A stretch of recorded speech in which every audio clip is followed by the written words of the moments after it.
అత్యాచారం కేసులో జైలు పాలైన మాజీ ఎంపీ ప్రజ్వల్ రేవన్న తీరు ఏమాత్రం మారలేదు.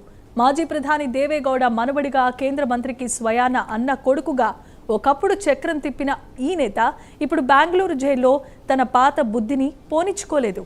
జైలు నిబంధనలను తుంగల తొక్కి వీఐపీ బ్యారక్లో సాధారణ దుస్తుల్లో దర్జాగా గడుపుతున్న వీడియో ఒకటి ఇప్పుడు దేశవ్యాప్తంగా సంచలనం సృష్టిస్తోంది. చేతిలో 5G స్మార్ట్ ఫోన్ పట్టుకొని ఏకంగా 90కి పైగా పోర్న్ వీడియోలు చూస్తూ అడ్డంగా బుక్ అయిపోయాడు. ఈ వీడియో బయటకు రావడంతో జైలు అధికారులు ఒక్కసారిగా ఉలిక్కిపడ్డారు. వెంటనే ప్రజ్వల్ రేవన్నను వీఐపీ బ్యారక్ నుంచి సాధారణ బ్యారక్కు తరలించారు. ఈ వ్యవహారంలో నిర్లక్ష్యంగా వ్యవహరించిన జైలు సిబ్బందిపై కఠిన చర్యలకు ఉపక్రమించారు. అసలు అత్యంత భద్రతగా ఉండే జైల్లోనికి 5G స్మార్ట్ ఫోన్ ఎలా వెళ్ళింది? దీని వెనుక ఎవరెవరి హస్తం ఉంది అనే దానిపై విచారణ జరుగుతోంది.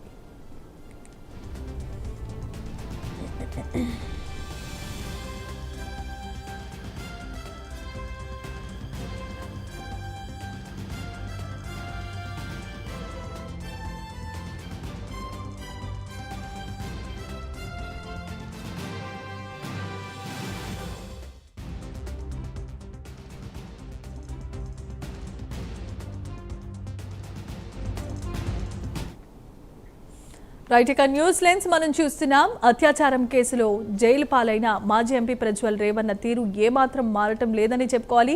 మాజీ ప్రధాని దేవేగౌడ మనవుడిగా కేంద్ర మంత్రికి స్వయాన అన్న కొడుకుగా ఒకప్పుడు చక్రం తిప్పిన ఈ నేత ఇప్పుడు బెంగళూరు జైల్లో తన పాత బుద్ధిని పోనించుకోలేదు. జైలు నిబంధనలను తొక్కడమే కాదు, వీఐపీ బ్యారక్లో సాధారణ దుస్తుల్లో దర్జాగా గడుపుతూ పోర్న్ వీడియోస్ 5G స్మార్ట్ ఫోన్లో చూడటం ఇప్పుడు తీవ్రమైన సంచలనం రేపుతోంది. ఇదే అంశానికి సంబంధించి మరిన్ని అప్డేట్స్ను అందించడానికి న్యూస్ లైన్స్లో మనతో పాటు ఉన్నారు మా కరెస్పాండెంట్ రవివర్మ. రవివర్మ, చెప్పండి.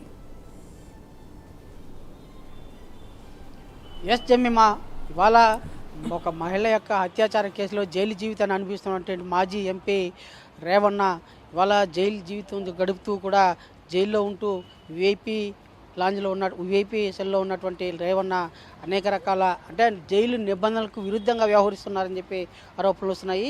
అదే కాకుండా అతని తీరు కూడా అలా ఉందని చెప్పి కూడా తెలుస్తుంది. ముఖ్యంగా మొన్న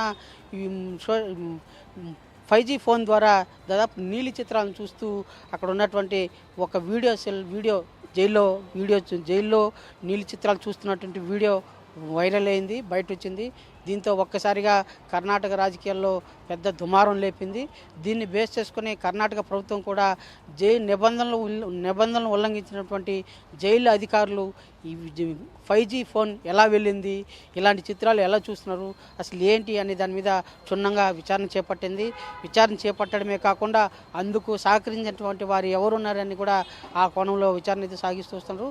ఈ వీడియో వైరల్ కావడంతోనే ఒక్కసారిగా రేవన్నను వీఐపీ సెల్ నుంచి సాధారణ ఖైదీల సెల్కు కూడా మార్చారు.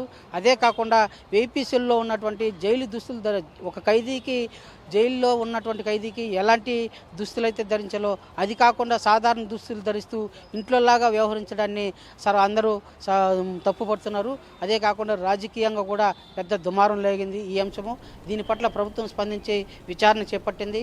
అందుకు గల జైలు అధికారులు ఎవరు సహకరిస్తున్నారు, దీని వెనక ఎవరున్నారనే కోణంలో కూడా విచారణ చేపడుతూ వస్తుంది.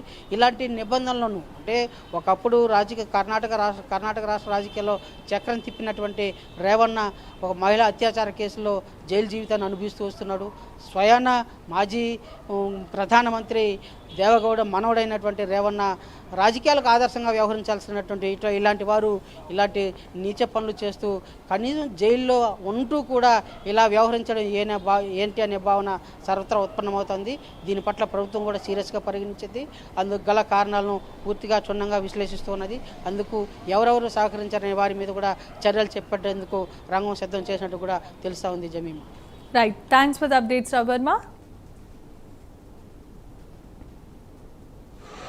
ಮೊನ್ನೆ ಮಾಡಿದೆ ಹತ್ಕೊಂಡು ಕೂತ್ಕೊಳ್ಳೋಣ, ಅದು ನೀನು ಫೋನೇ ಮಾಡಿಲ್ಲ.